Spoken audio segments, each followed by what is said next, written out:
Association. Some of you may or may not know Dr. McBride, who was your past president, and that's a little bit of a hard act to follow, but I'm going to give him my single best shot. I'd like to welcome everybody to this Medical Alumni Weekend.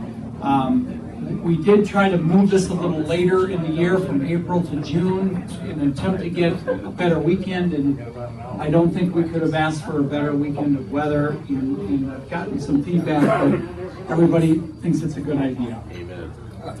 We do have some guests as well that have come from far away, and I just want to commend them and recognize them. We've had guests, and we spoke earlier tonight from the state of Washington, Arizona, California, Colorado, Nevada, Florida, and North Carolina. And I'm sure you like that they came from North Carolina. Thanks for making the trip. And next, I'd just like to recognize what a milestone this is. All of you have graduated 50 years ago or more to be here tonight. And I'm excited to welcome all of you. I'm so happy that you made it here. This is one of our biggest turnouts that we've had in years. And thanks for making the effort and connecting with your classmates and colleagues. Enjoy the weekend. I'd like to recognize specifically the reunion classes of 49, 54, 59, and 64. Welcome. The class representatives who are celebrating reunions are Dr. Edward Pezzanoski. I gotta get this right, Pezzanoski. Did I pronounce that correctly? Correct. Okay. Perfectly. Jim Angevine, Fred Fosdell, Gordon Tuffley, class rep for 1949, Edward Johnson, and co-rep for 1954.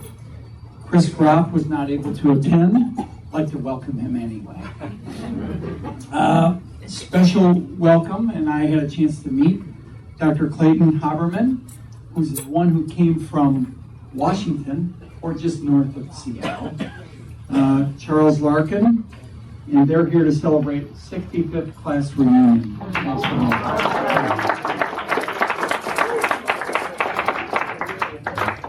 I'd like to introduce, and I know that all of you know them and have recognized them and have talked with them and know their achievements, Dr. Ralph Howley and Dr. Bob Schilling, class of 1943.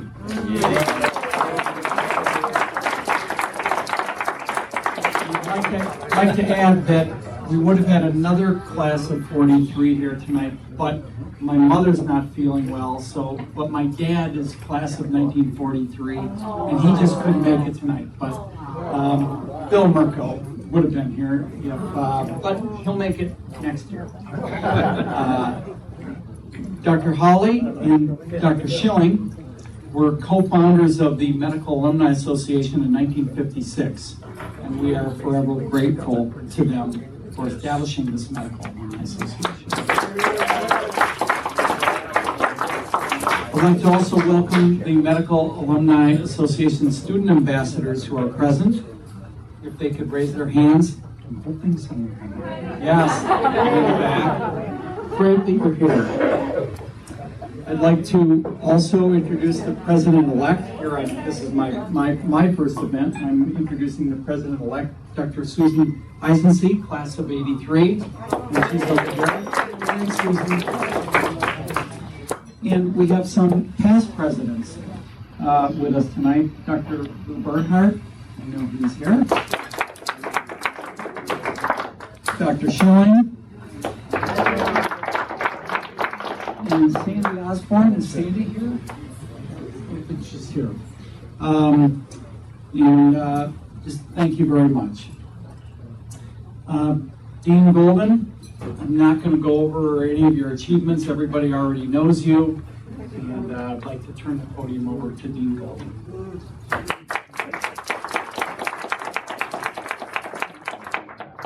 Welcome home. What a great event, what a great weekend we have in store. I deeply appreciate the weather gods for finally ending one of the god-awful winters.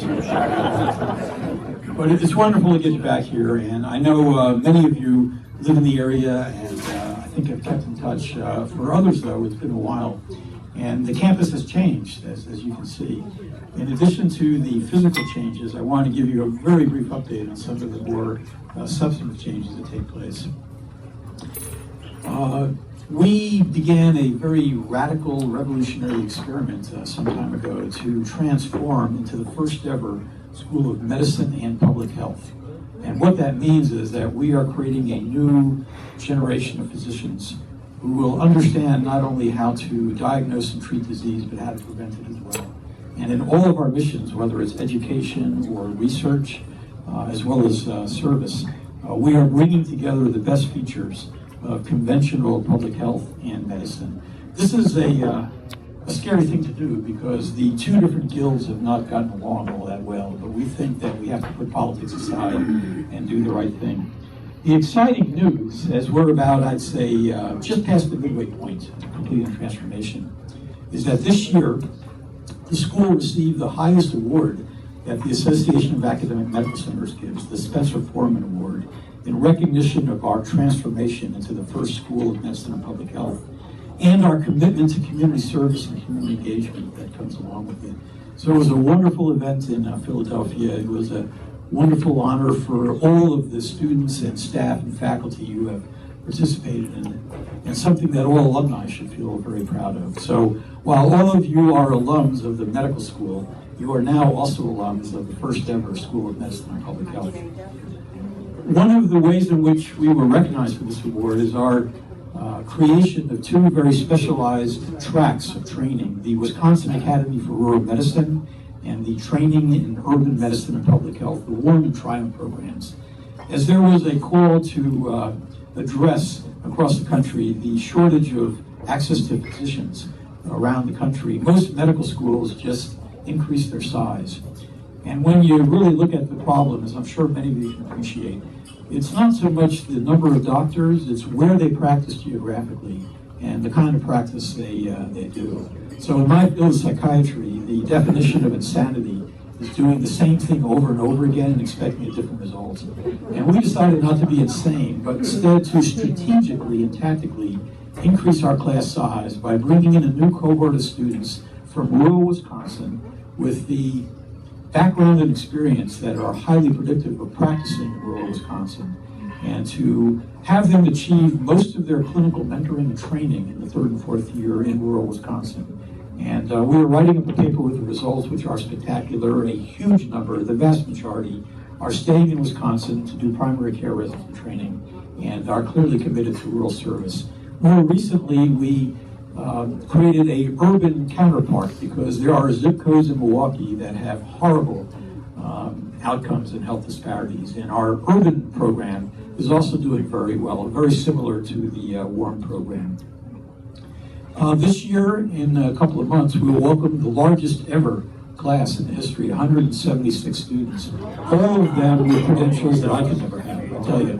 I'm so grateful that when I applied to come here, it was simply to be the dean rather than a first-year medical student. But it includes a cohort of students going into the WARM program, as well as those that were attracted to the Triumph program, as well as our NIH-funded MD and PhD program, which is following the wonderful tradition of creating wonderful physician scientists like the two sitting in front of me here. And that program recently was refunded by the NIH because of our track record of producing academic leaders as well as community practitioner leaders as well. Finally, the last thing I'll share with you is that just a few weeks ago, I guess it was in May, we dedicated the new Wisconsin Institutes for Medical Research second tower, the Wimmer Tower. This is a beautiful structure that is what we call science without walls. Instead of working within the confines of a departmental structure or a disciplinary structure, we have disease orientations, whether it's cancer or cardiovascular disease. And in the research tower, we bring together scientists from different backgrounds and perspectives, basic scientists, clinical investigators, and population health scientists. And together on the same floor with their grad students and fellows, they tackle really tough issues like breast cancer, cardiovascular disease, macular degeneration, etc. And so we are really pleased with opening this beautiful facility. It's to die for. It's an unbelievable facility. And the other thing that makes it special, there are a couple of other top schools in the country that have also built beautiful research towers, but not one of them is literally, as well as connected to a world-class teaching hospital and to the heart of where our medical students get educated. So it means patients and their families, students and their mentors, and scientists all eat in the same cafeteria, pretty much, for better or worse, and all have a chance to rub elbows so that the scientists, every day when they come into work, meet the patients whose lives are lying in the balance and get their inspiration, and the patients and their families can get hope seeing the doctors and the young scientists who are working together to find new cures. So a very exciting time for the school. We're delighted to share with you any aspects of it. Always feel free to just give me a call or send me an email, and I love nothing more than meeting with alums and telling them how proud they should be of their school and how appreciative we are of their interest. So now we're going to shift gears a bit and go to a awards ceremony for you all. This is the Brown Derby Awards, and let me give you a little history about this. I am told that when William Middleton was the dean, he was a truly remarkable teacher. And in his Socratic method, he utilized his derby. And when a student was asked a question that they couldn't give a good answer to, in a way that's reminiscent of Oddjob from Goldfinger, he would throw the derby across the room at the student. And the student would be forced to wear it until some other classmate dropped it off. And this was taken as a badge of honor. And people would write their names on the hat in chalk. And it was then, at graduation, a great honor to be given the Brown Derby as a symbol of unbelievable academic achievement. Now, this is in the days of Middleton, I'm told. Back in the days of Middleton, I wasn't here. I was growing up in New Jersey. But our medical students are here. I hope you'll confirm that I do not throw objects at our medical students. I just don't do that. There are occasional days when if I had a sharp object, I would feel like throwing it at certain government officials in Washington, D.C., but I don't do that either. But instead, what we do with the tradition of the Brown Derby is to award it to alumni classes who have really been outstanding leaders in organizing themselves to give support to their alma mater. So we have 3 different awards to present tonight. The first award is for the highest percentage of participation in supporting the school of the classes. And this year, and this sort of sounds familiar, I think this is not the first time we have presented to this class, we are honoring the class of 1957, where 30% of the class made contributions to support their school. And Ann Sherrill, who is a real loyal alum, is going to receive this on behalf of the class of 1957.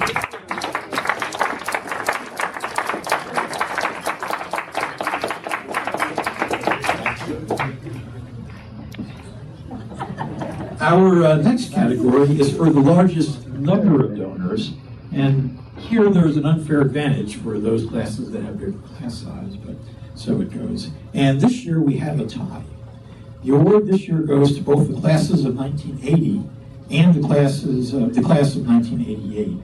And so we're going to present the former to Steve Merkow, who was just up here a moment ago, and the latter to Susan Eisensee, who was also just introduced, because each class had 32 donors over the past year. So if Steve and Susan could come up.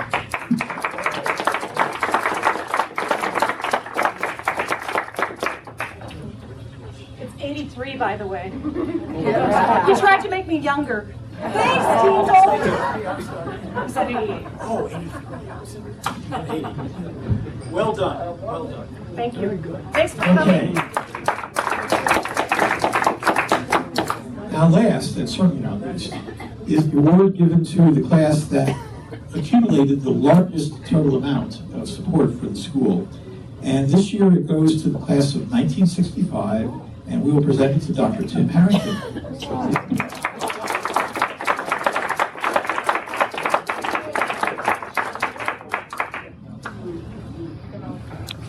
Now, as we talk about our close friends and supporters, I also want to mention the Middleton Society. For those of you who are not familiar with it, the Middleton Society is an honorary society made up of those folks, largely alumni, but also grateful patients and faculty, who have made contributions of support at a certain level. And many of us are here tonight who belong to the Middleton Society.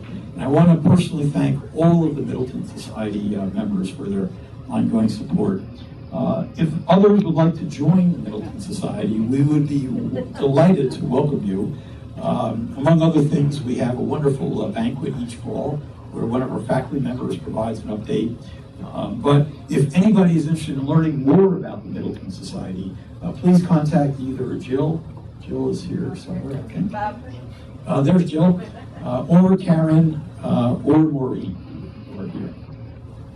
So again, thank you so much for coming. It's a pleasure to see some folks who I have always enjoyed seeing over the years that I've been here, and to meet a whole bunch of other folks that I haven't had a chance to meet before. I hope you will continue to keep in touch, continue to visit. If you ever want a personal tour, just send me an email, give me a call, and I'd be delighted to arrange it. So welcome home and on Wisconsin.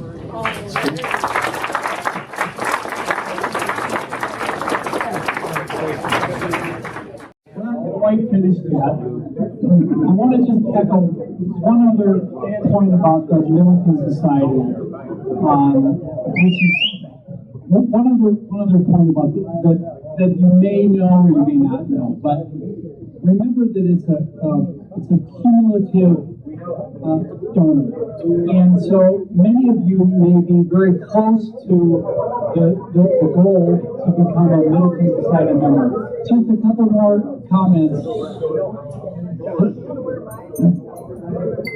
And but so please give it some serious thought. The school, the Medical Alumni Association, the research foundations, they all in these times could really use the support. I would just like to, in closing, I would like to thank all the alumni for being present, and I think that you're going to have a great weekend. I think that a few little minor housekeeping items. The mini med school is going to happen tomorrow. There's also the luncheon tomorrow, but the mini med school starts at 3 p.m. and it's going to be at the Health Sciences Learning Center. I think that's the case, right? And the topics are at the registration table. It's going to be a very interesting afternoon. Please join us.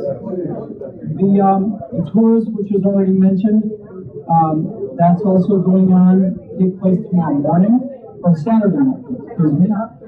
And please sign up at the registration table.